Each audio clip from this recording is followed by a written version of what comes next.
இயேசுவின் நாமத்தினாலே இந்த மாலை நேரத்திலே உங்களை அன்போடு கூட வாழ்த்துகிறேன். வேதத்தின் வெளிச்சம் என்ற வார்த்தையின் அடிப்படையிலே பரிசுத்த ஆவியானவரை பெற்றுக்கொள்வது எப்படி என்ற ஒரு வார்த்தையின் அடிப்படையிலே நாம் கர்த்தருடைய வசனத்தை தியானித்துக் கொண்டிருக்கிறோம். நாம் பாவங்களை அறிக்கையிட்டு மனம் திரும்ப வேண்டும். மனம் திரும்புவது மாத்திரமல்ல, நான் கர்த்தருக்கு முன்பதாக காத்திருக்க வேண்டும்.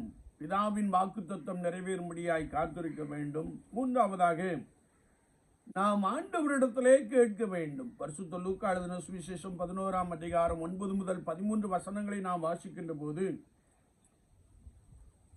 உங்களில் தகப்பனாயிருக்கிற ஒருவனிடத்தில் மகன் அப்பம் கேட்டால் கல்லை கொடுப்பானா? மீனை கேட்டால் பாம்பை கொடுப்பானா? முட்டையை கேட்டால் தேளை கொடுப்பானா?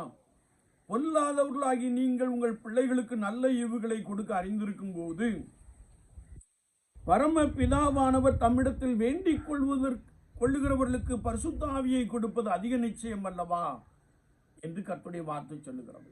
என்னை கேட்டுக்கொண்டிருக்கிற என் அன்பு சகோதரனே, சகோதரியே, பரிசுத்த ஆவியானுடைய நிரப்புதலை குறித்து நான் மிகுந்த பரிசுத்தத்தோடு கூட, மிகுந்த வாஞ்சையோடு கூட கர்த்தருடைய சமூகத்திலே கேட்க வேண்டும் என்று வேதம் சொல்லுகிறது. கேளுங்கள், அப்பொழுது உங்களுக்கு கொடுக்கப்படும். கேட்கிற எவனும் பெற்றுக் கொள்ளுகிறான் என்று நாம் கர்த்தருடைய வார்த்தையிலே வாசிக்க முடியும். எனவே ஒவ்வொரு நாளும் பரிசுத்தத்தோடு கூட கர்த்தருடைய சமூகத்திலே காத்திருந்து, ஆவியானவரே என்னை நிரப்பும், பரிசுத்த ஆவியானவரே எங்களை நிரப்பும் என்று நாம் கேட்கின்ற பொழுது, அவர் தம்முடைய ஆவியினாலே நம்மை அளவில்லாமல் நிரப்புகிறவராக இருக்கிறார்.